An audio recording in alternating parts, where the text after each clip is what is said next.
Hello and welcome to Sylvan Miss Designs. Today, I want to talk a little bit about making corrections if you have a mistake.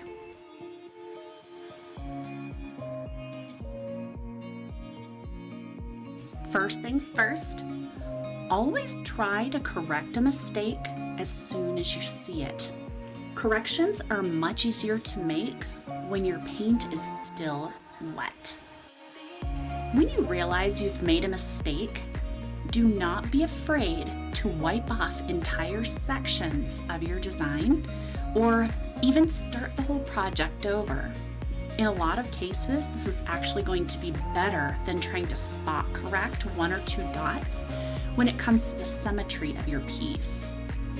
If you have missed something in the beginning where maybe a dot is just slightly to the left or right of where it should have been, if you continue to follow the line of this one misplaced dot, you will very quickly find down the line your entire piece is going to be off.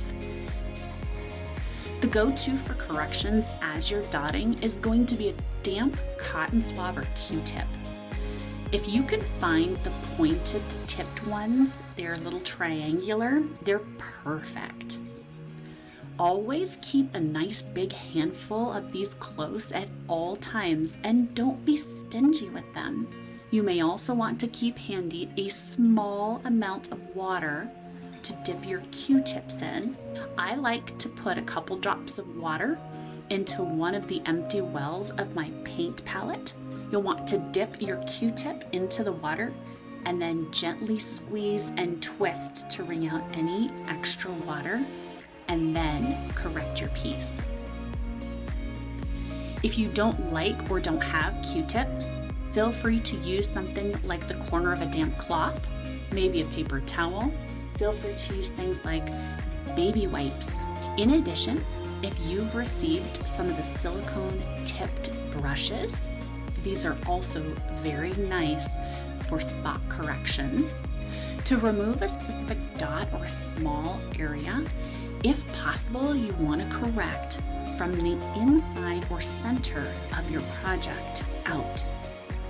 Use the very tip of your cotton swab or whatever it is you've chosen and very slowly twist and pull outward, meaning away from the center of your project.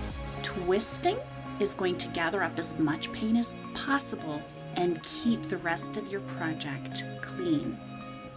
So what happens if your paint is actually dried and you didn't catch it in time? If your paint is dry, usually you can take a sharp tool, something like an X-Acto knife, and gently scrape or maybe even lift and peel the dot from your surface based on what your surface is. To piggyback on this, a very smooth surface is your best friend for correcting mistakes. Depending on your surface, try putting down a layer of varnish or resin as a base coat and dot on top of this. There are certainly no limitations to this, and you can even use clear coating spray varnish on something as simple as cardstock or cardboard to paint and practice on. The varnish or resin as a base coat will act as a smooth barrier and allow you just to wipe off or pop up those dots of paint. One of my other suggestions has been to use glass or tile.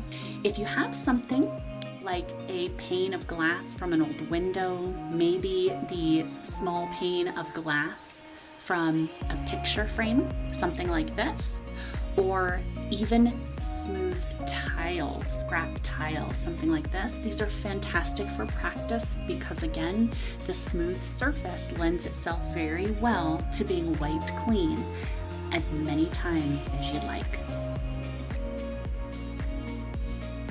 Keep in mind porous surfaces like natural rock and canvas are going to be harder to correct, and you are not going to get a clean removal in most cases.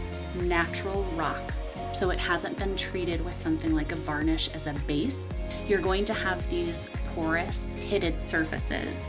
When you clean these, wipe off the paint, either in the section or the dot, as best you can.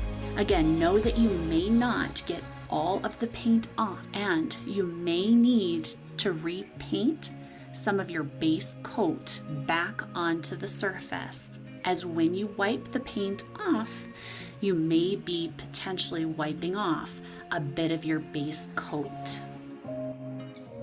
Thanks for joining me today for another Tuesday tip. We'll see you again soon.